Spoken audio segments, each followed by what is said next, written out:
Welcome to Heritage Acres Homestead. I'm Chas. Here you'll find our family as we strive to live a life that pleases the Lord. We do our best to make the most out of what we've been given, so we'd like to invite you to come along and join us on our journey.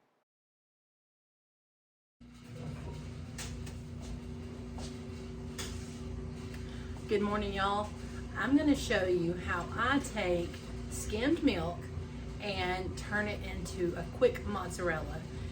I've had this recipe for well over 10 years. I checked with a friend of mine who's very a capable cheesemaker. I am not. I've just made quick cheeses. I've made a couple of brine cheeses, but I still have a lot to learn. But this quick cheese I've made for a lot of years. It works well, it tastes good, and we use it quite a bit. So let's get started. For the things that we need a large stainless steel pot, a clean stainless steel spoon, your milk, and I'm using raw milk that I've skimmed.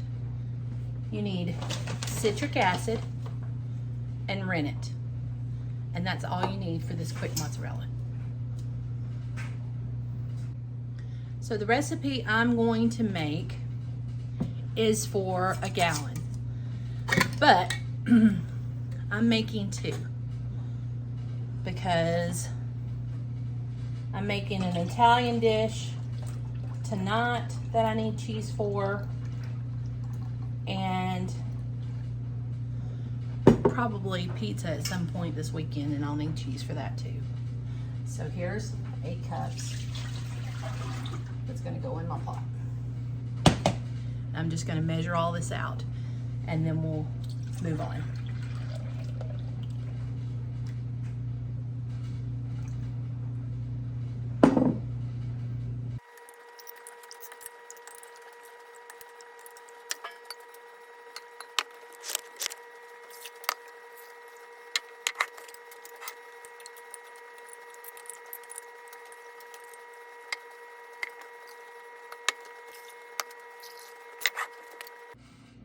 People have been saying to me lately through social media and whatnot, well, that is a lot of work and a lot of cleaning up.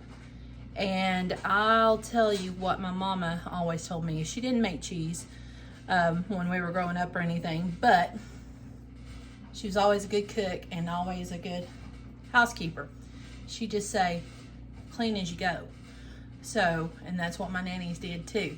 So we clean as we go. So we're gonna go ahead and let this start warming because we want to bring it up to 88 degrees. And while that's warming, we're gonna go wash all these milk jars that I've emptied and get them ready for this week's milk pickup. All right, we're at 83, almost 83 and a half. If I swirl it around, we're getting 80, almost 84, but we're looking for 88. All right, our milk is in the pot. Hard angles. I just got to figure out a better angle system. So now I'm going to add the citric acid. And per gallon, we're going to have 2 teaspoons. So remember, I'm doing 2 gallons, so I'm going to have 4 teaspoons. And we're waiting on the temperature to hit 88. Let's stir that in. And in the supplies, I didn't say you need a thermometer, but you do. So this is the one I use for pretty much everything. I just clean it good after I use it. And we're at 88. All right, next step. All right, we're gonna add the rennet now that we're at 88 degrees, and you need a half teaspoon per gallon. So I need a full teaspoon, obviously. Now, right now, like before when I was waiting for it to warm up, I was doing laundry and dishes.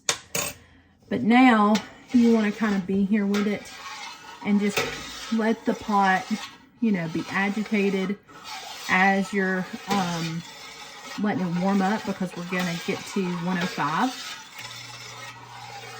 And you don't want, you know, the hotter, it's going to be hotter on the bottom than it is on the top. So you want to keep that circulating so that it's hot all the way through, or very close to the same temperature all the way through.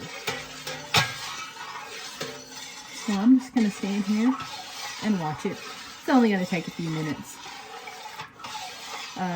It's a good time to pray and think and plan. So I'm just going to stand here and do that while I'm waiting on that temperature to come up and the next step is made.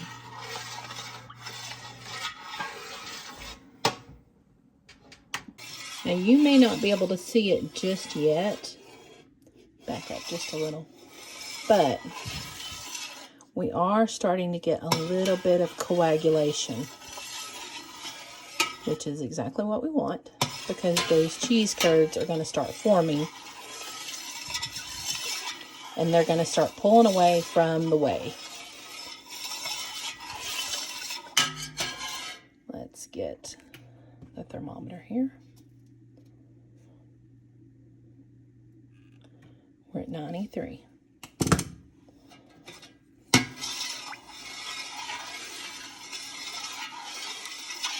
See how that's happening?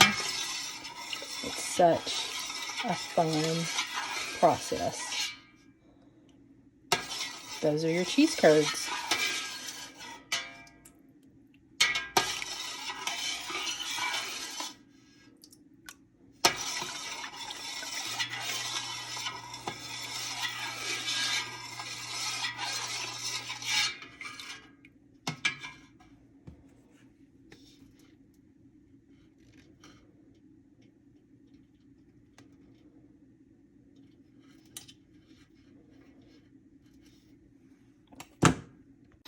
We're getting real close now, but you can see just how far those curds have pulled from the whey.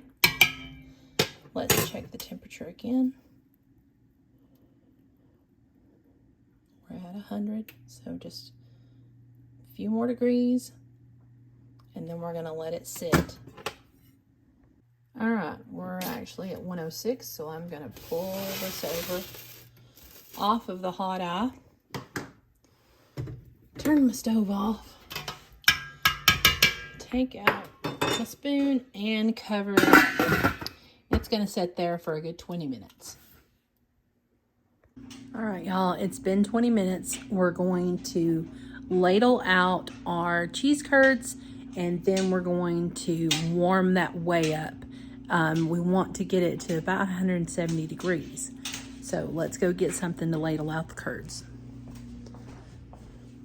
I used this bowl yesterday when I was making butter to drain off the buttermilk, so this will work perfectly.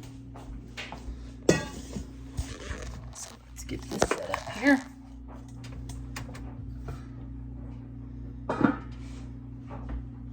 Seriously, y'all, I do want to find some type of better system so you can see better. I've got a tripod, but it just doesn't work great. The angles are weird.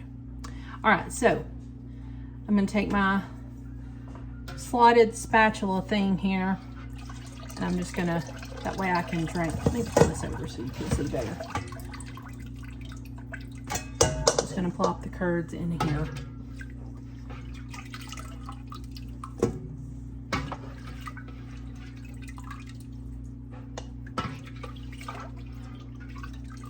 The reason we want to remove them is because we're going to get that temperature up so high. We don't want to scorch anything.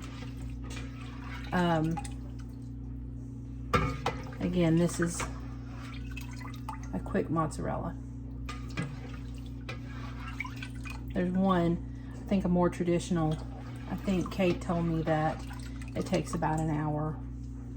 And this one is like less than 30 minutes. or right around with all the work and the, you know, then we gotta have our time that we rest it. I think I've got pretty much all of it out. Just a little few more curds. Oh, there's a big one. So when we heat this up and we add our curds back, that's when they're going to start knitting together, and that hot whey is going to help it start to knit together. Then it's going to be where we can pull and stretch it. But this whey gets very, very hot, so you have to be careful with that part because it can burn you because it gets so hot. There's another big one. Let me just make sure I've got all these out. Like I said, I'm gonna go ahead and start warming this whey up. I want to warm it up quickly so I can get this over with and we can move on. I think I've got them now. All right, while this is warming, I'm gonna go do some dishes. Remember what I said. I'm gonna say clean as you go. So here is where I'm gonna salt the curds. I'm probably adding about a teaspoon to my curds.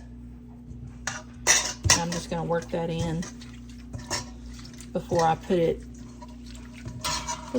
back in the whey.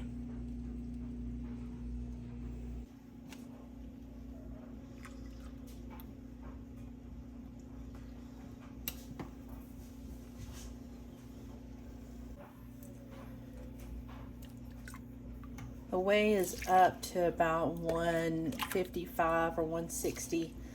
I'm going to start warming the curds by adding a bit of the whey in. And I'm going to take my spoon. I'm going to start working them around a little bit.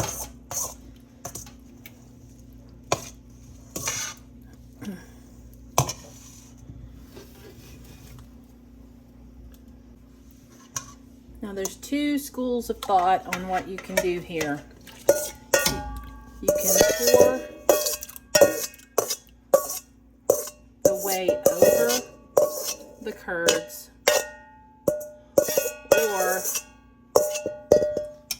or what I like to do, I just think it's a little easier, is to put the curds back into the whey and start stirring it around.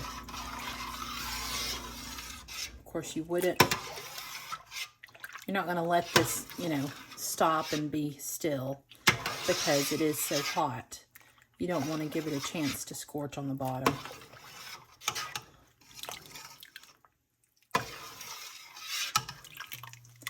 But you can see it's very hot already. You can see if I press on this, it's already starting to knit together some and pull. See that?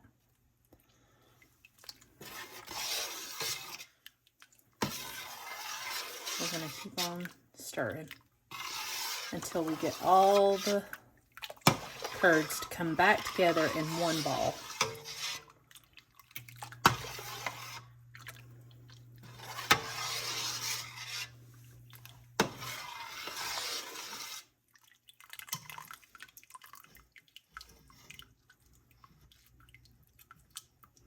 If I had some gloves, that would be really nice.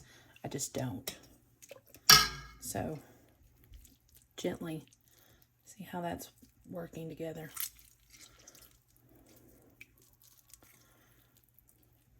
You have to sort of like knead it like bread and get it worked together.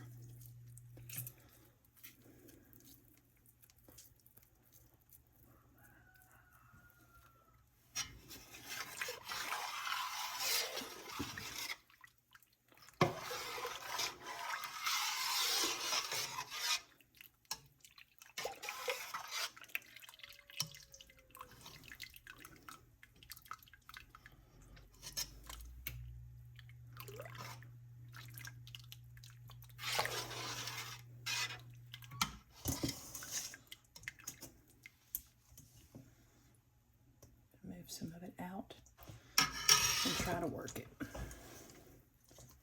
It's hot. Remember that, it's hot, so be careful. I'm going to stretch it. Ooh, and fold it together. Ouch. A pair of gloves would be good. Some kitchen gloves that can withstand a little heat would be nice. I'll try to link some in the description. I don't have any. All right, you can see how that's coming together. I'm going to drop it back in the way.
All right, we have all the curds.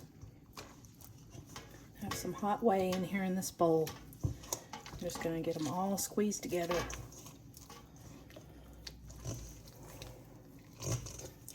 That's what I was doing with the little clumps before, just getting, you know, one clump at a time squeezed together, and then you work all of it together.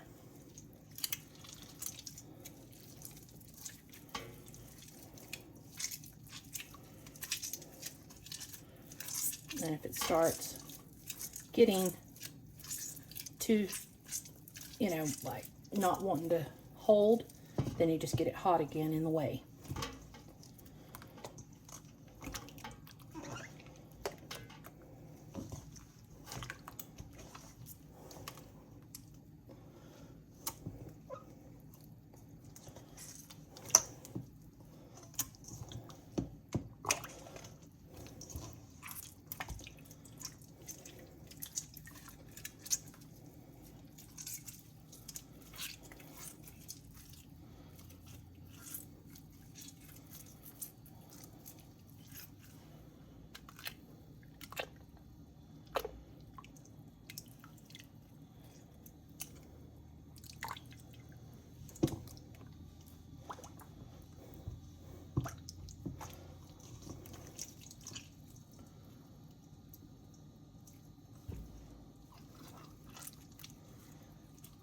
So now we're seeing that it's getting shiny, it's smoothing out.